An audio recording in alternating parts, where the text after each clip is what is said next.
So ఈ vehicle వచ్చేసి మనకి ఏడిఎంఏ సంబంధించింది మంత్ర. సో కస్టమర్కి 2 months బ్యాకే మనకి సర్వీస్కి వచ్చినప్పుడు చెప్పడం జరిగింది, బేరింగ్స్ అనేది సమ్ ప్రాబ్లంలో ఉన్నవి.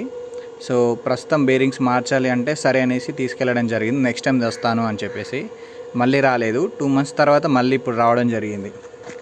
సో బేరింగ్లో మొత్తం వాటర్లోకి వెళ్ళి తీసుకెళ్ళడం జరిగింది. ఇక్కడ ఏవైతే ఆయిల్ సీల్స్ బేరింగ్స్ ఉన్నాయో లోపల నుంచి అంటే బయట నుంచి లోపలికి వాటర్ రావడం జరిగింది. మొత్తం మీరు చూసుకుంటే మొత్తం దుమ్ము లోపలికి వెళ్ళిపోయి అదైతే వాటర్ వచ్చిందో వాటర్ మ్యాగ్నెట్కి తగిలేసి తుప్పు పట్టిపోయింది. రస్ట్, ఆ రస్ట్ అనేది జామ్ అయిపోయి మొత్తం చెత్త అయిపోయింది. మోటార్ మొత్తం వైండింగ్ మొత్తం ఖరాబ్ అవ్వడం జరిగింది.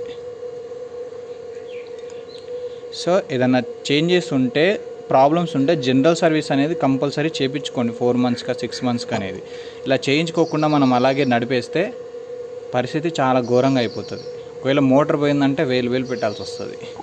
సో చిన్న ప్రాబ్లం, ఒక 1-2 hours లేదా 1 day మనకి వెహికల్ ఇచ్చిన ఉంటే ఈ ప్రాబ్లం వచ్చేది కాకుంటుండే. ఇప్పుడు సో ఫైనల్లీ మోటార్ అయితే మొత్తం షార్ట్ అవుట్ అవ్వడం జరిగింది, వైండింగ్ అంతా. ఇప్పుడు కొత్త మోటార్ వేయాల్సి వస్తుంది.